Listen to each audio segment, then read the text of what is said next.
Hello, my name's Kayla. I'm 38 years old. I'm a mother to a deaf mute child and I love her dearly. However, my mother-in-law wasn't the biggest fan of Sierra's disability, to say the least.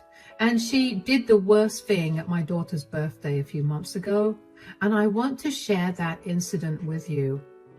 Let me first introduce you to my husband, James. James and I met in college. We were in our junior year when we met and we got along great. We decided to give dating a shot, and before we knew it, we were in love. We remained together for the next 7 years. I know usually people get married after dating for 3 to 4 years, but James and I were too focused on our careers to think about marriage. We wanted to be more than financially stable when we got married, so we could do all the things that marked a marriage, like buying a house and having kids. Anyway, it took us a long while to get that stability, and as soon as we were there, we got married. We closed in on a beautiful house, and after we settled in, we began trying for children. It took us quite a while, but eventually, I finally got pregnant. We were ecstatic, and even though I was on the scale for a risky pregnancy, James and I were hopeful that everything would be normal. I made sure to study up on what's best for a healthy baby and followed a very healthy lifestyle for 6 months of my pregnancy. It wasn't an easy pregnancy at all, though. I had a large number of issues crop up due to it, and I was at risk for diabetes as well. Every day was painful, but I powered through. But then one day my blood pressure spiked too high and I had to be induced into labor. If I hadn't been induced, my baby would have died, and James and I did not want that.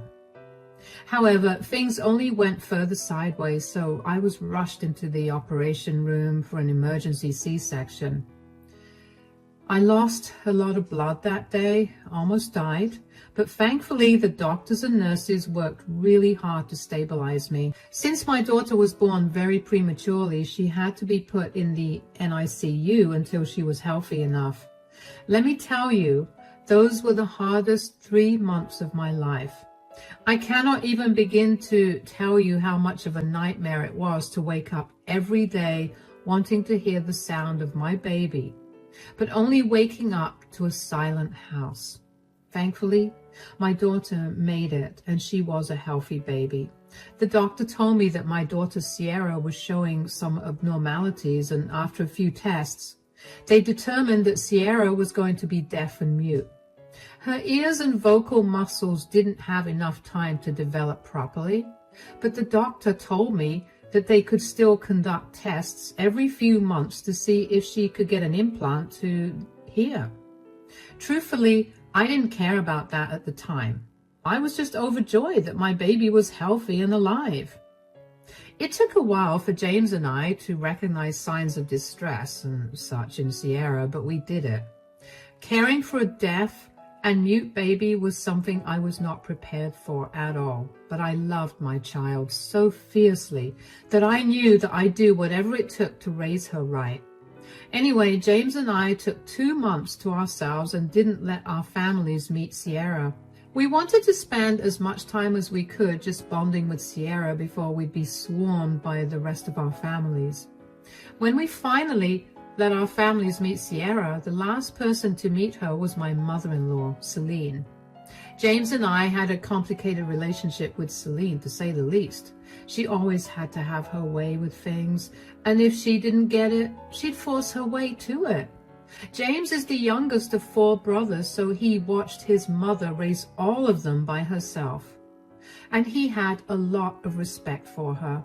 I did too, which is why we brushed off a lot of her behavior. Anyway, she was the last to see Sierra because she had been out of state visiting some friends. When she came over, James let her into the house while I was feeding Sierra.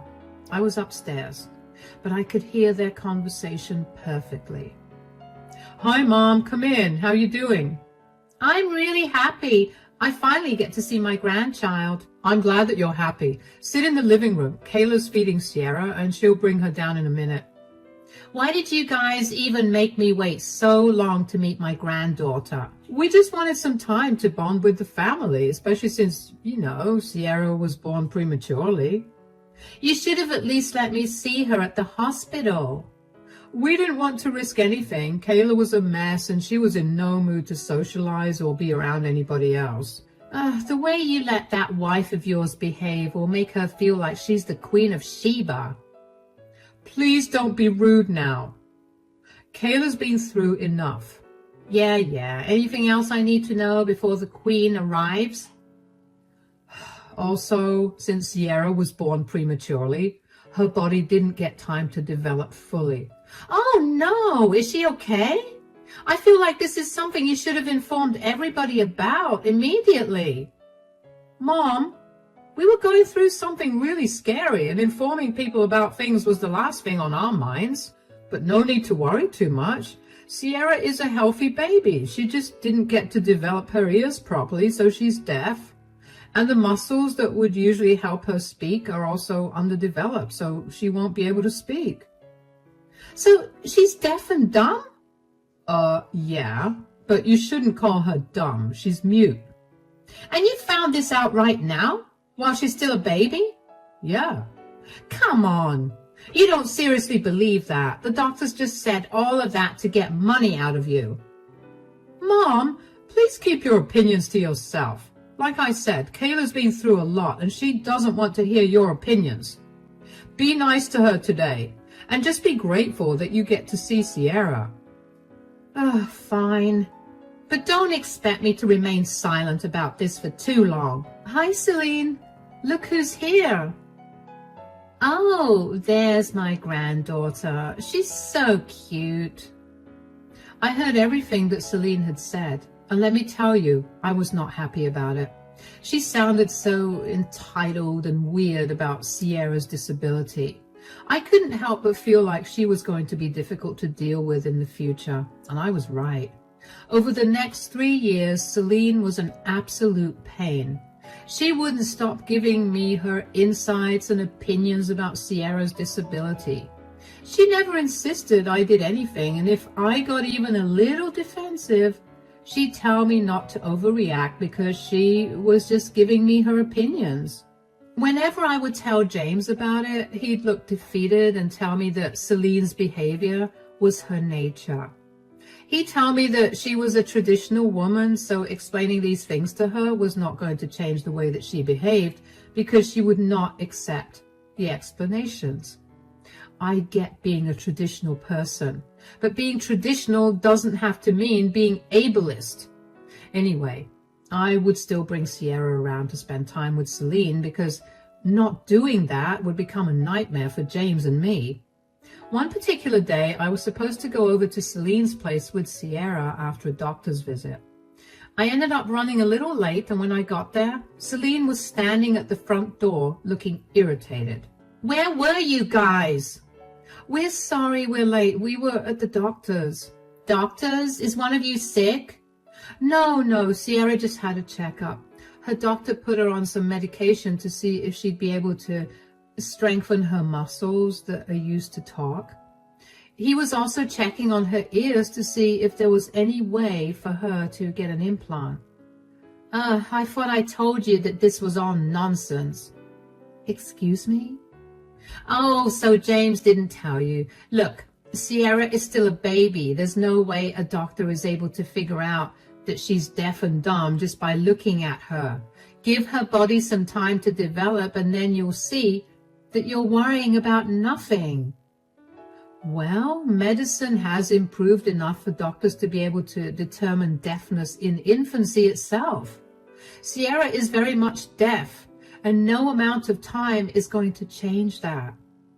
Why are you so stuck up in your ways of thinking? How am I possibly being stuck up in my way of thinking? I'm trying to do what's best for my child. You clearly didn't do the best for her because you birthed her too early. Are you saying that my daughter's disability was my fault? I didn't say it, but since you're admitting it, I'm not admitting anything. I almost died giving birth to Sierra. Would you rather one of us not be alive? You think I don't feel bad that I robbed Sierra of a regular life? Don't twist my words. I don't care about what you feel. I just care about Sierra. You're wasting your money on useless doctors. That's money that you could be saving for her education. We're not wasting money on anything. We're simply doing our best to make her life as comfortable and accessible as possible. You're going to make her believe that she's deaf and dumb if you keep taking her to these doctors. And how do you know that the medicines they're giving you are not going to prolong her deafness and dumbness? You sound insane. Why in the world would her doctor do that? James and I are working hard to prepare Sierra for the world, and getting advice from doctors is one of the ways. You don't get to say anything about this or how we spend our money because you're not Sierra's parent. Denying Sierra's disability doesn't change the fact that Sierra is deaf and mute. Either drop it or I'm leaving with Sierra. Whatever. Are you at that time of the month? Is that why you aren't understanding what I'm saying? You know what? I'll leave. I expect those words out of some old-fashioned man, not my mother-in-law. Come back. Stop being so overly emotional. You can't keep my granddaughter away from me. I practically ran back to my car after that. I was seeing red. I couldn't believe that any of those words had left Celine's mouth. That was the first time Celine told me that I was a crappy parent, not as an opinion, but as a fact that she believed.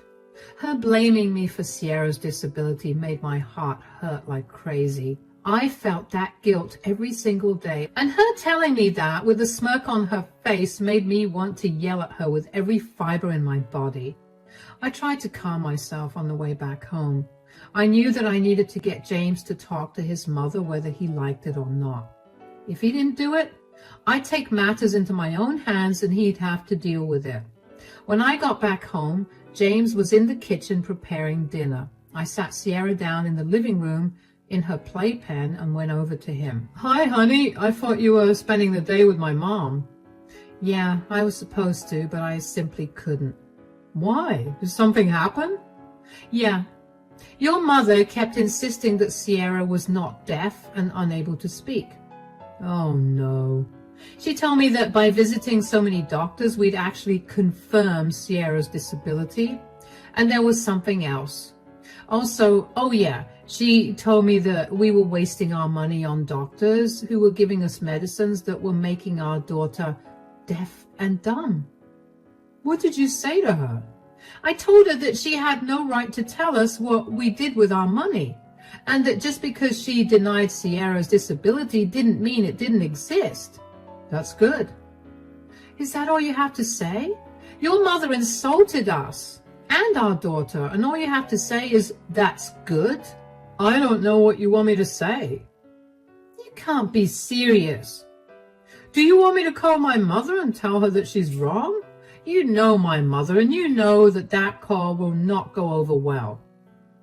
I did what I had to do as a mother for our child. When are you going to grow a spine and tell her to back off with her opinions?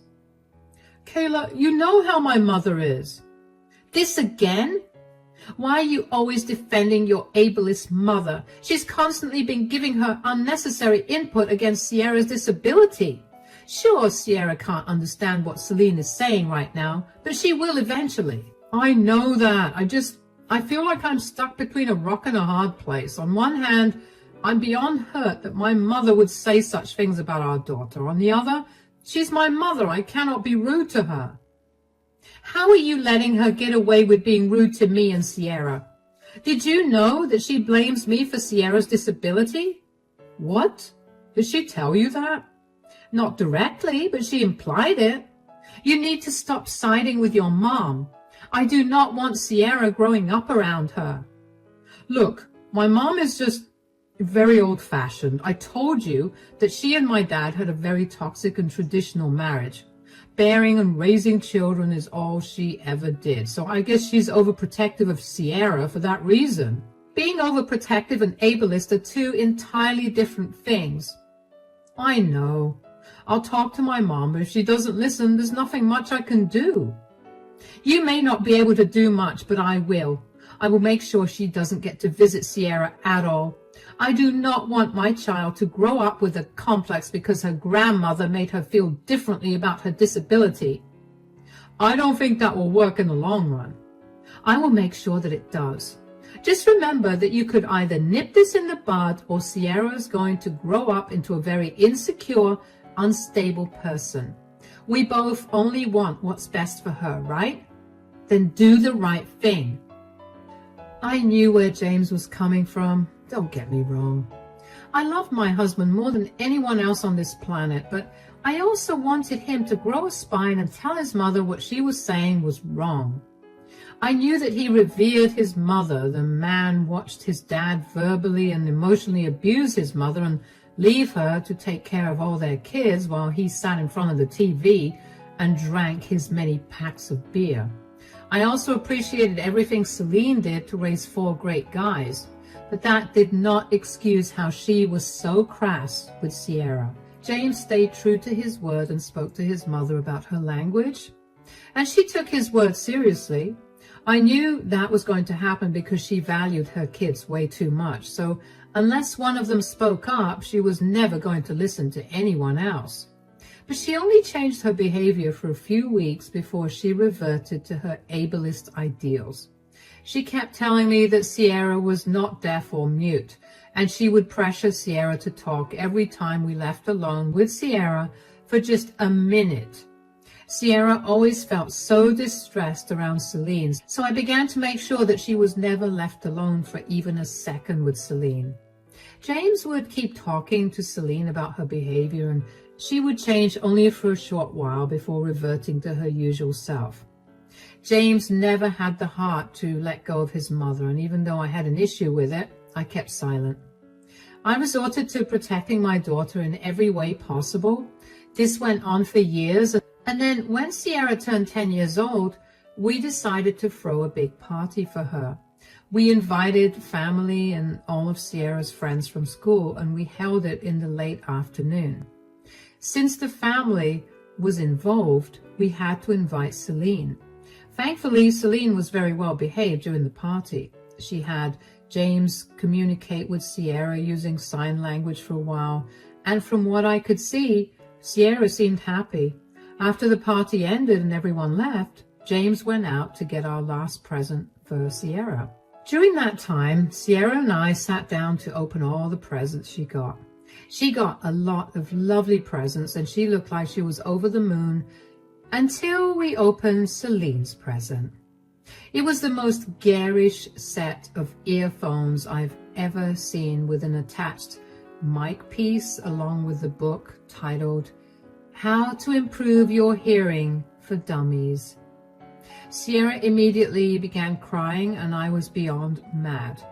I tried my best to calm Sierra down, but she could not stop crying. She threw away all her presents and ran to her room. She shut her eyes so that she wouldn't be able to see me sign, and kept crying. I called James as I was trying to calm her down because I could not manage my anger either. Hi, honey, is everything okay? No, you need to do something about your mother. I've kept silent for too long, but this is it.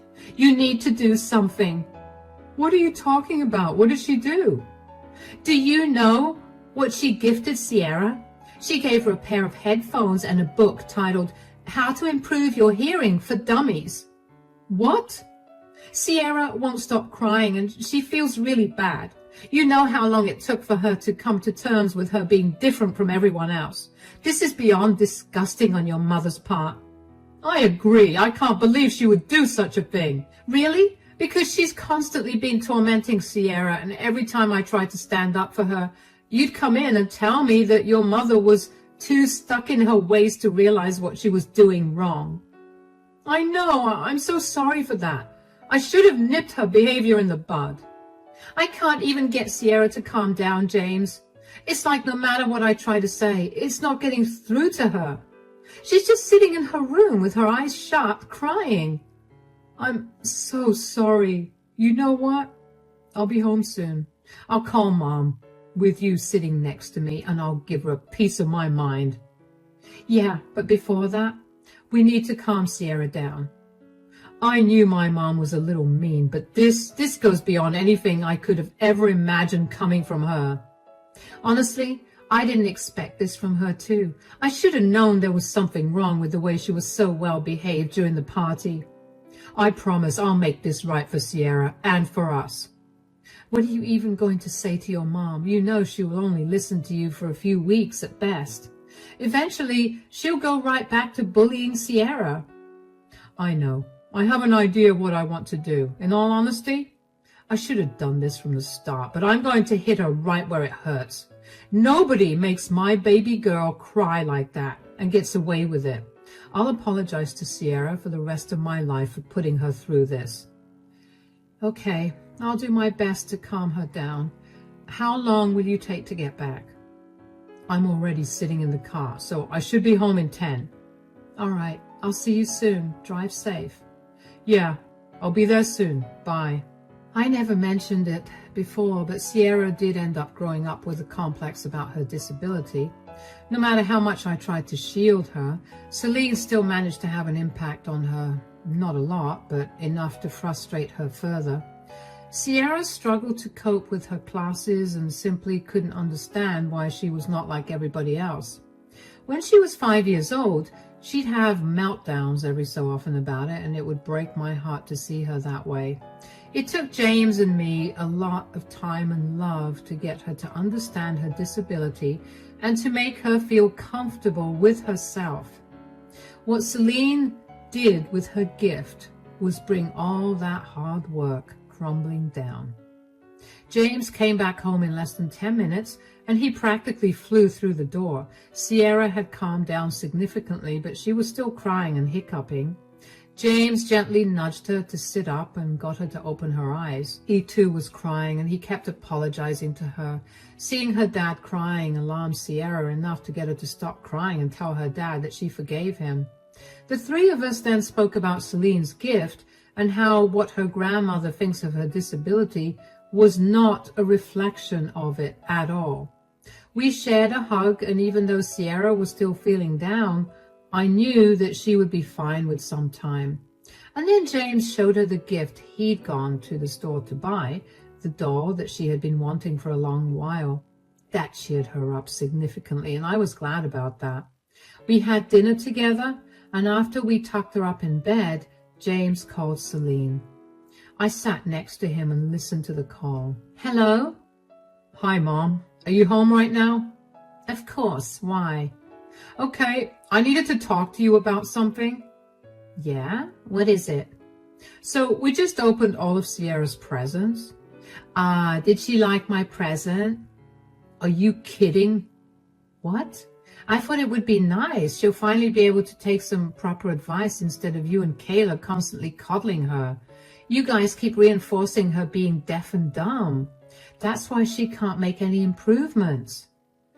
I have explained to you countless times that Sierra can't hear because she didn't have time to develop in her mother's womb. Her body quite literally doesn't have the faculties to perceive sounds or help her speak. That's a load of hogwash, and you know it. You just need to add a few drops of the essential oils I recommended. What is wrong with you? You've kept denying Sierra's disability, and you've done way too much to alienate and hurt her. Do you not feel bad at all? You guys coddle her way too much. She's now gotten used to people treating her differently because you keep telling her she's different. I was just trying to set her on the right path. So you think giving her a pair of headphones and a book on how to hear properly was the right path? Obviously, since her parents won't educate her, I took it upon myself to teach her. You know what? Since you wanted to take something upon yourself, why don't you take it upon yourself and never talk to me again? Why are you being so sensitive to this? This is all Kayla's doing. I told you that girl was no good for you. This has nothing to do with Kayla. Do you know how hurt Sierra was that you gave her that gift?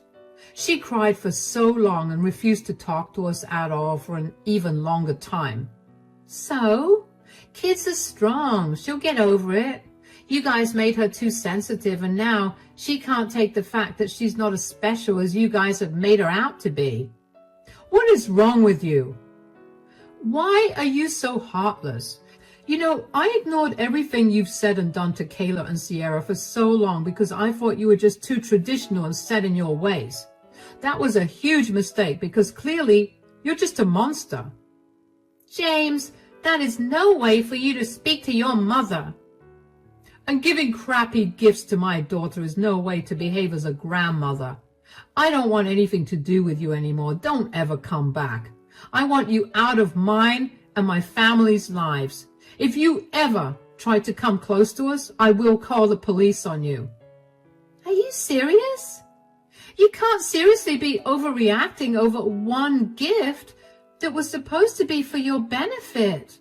Do you really want to be stuck with a child that would remain with you forever because she believes she's disabled? Why wouldn't I want my child to remain with me? I love her with all my heart. And unlike you, I could never dream of kicking my child out as soon as they're adults. The very fact that you refuse to accept Sierra's disability even now is enough to tell me that you will always prioritize your values over your family. Never contact any of us again. James was red in the face from how angry he was. I was finally glad that James made the right decision. I could tell that this time he was being serious because I had never seen James this upset before. He had one of the most calm temperaments I've ever seen in a person, so to see him get mad meant that someone really messed up badly. And this time, it was Celine, and rightfully so. Celine tried to call back as soon as James cut the call, but James declined the call and blocked her number. She then tried calling me, but I let the call ring out. I did not want to hear her voice because Lord knows I would have been a lot meaner than James was to her. I guess Celine realized that she was not going to get an answer from either one of us and left us alone for that night. But for the next few days, she would keep calling me until I was forced to block her as well. In hindsight, I should have known better that Celine would not leave us alone because after a month of no contact with her, we got served with a summons. Celine had decided that since we were not going to let her near us, she would file for visitation rights as a grandparent. James and I were furious about this, but we knew that if we beat her here, she would definitely have no way of contacting us. So we gathered all the evidence we could of Celine's disgusting attitude towards Sierra's disability. When the evidence was presented to the judge, it was decided that Celine would not get any visitation rights. Celine's face as she realized that she lost was something I couldn't help but remember because it was so funny. She looked like she'd been caught doing something she shouldn't have been doing. And honestly, that was a pretty accurate look on her face because she should not have messed with us. She then got a new number from which she kept spamming James and my phones with calls and texts to tell us what horrible people we were and how she was simply trying to protect Sierra from our evil ideologies. After that, James and I got a restraining order against her so that she was not allowed to contact us at all. And that was when I truly felt safe. As for Sierra, she's doing a lot better now. It took us a while to bring her back to her original self, but after a while of watching some very heartwarming videos of other families with deaf children and educational videos on what it is like to be deaf and mute, Sierra bounced right back to her old self.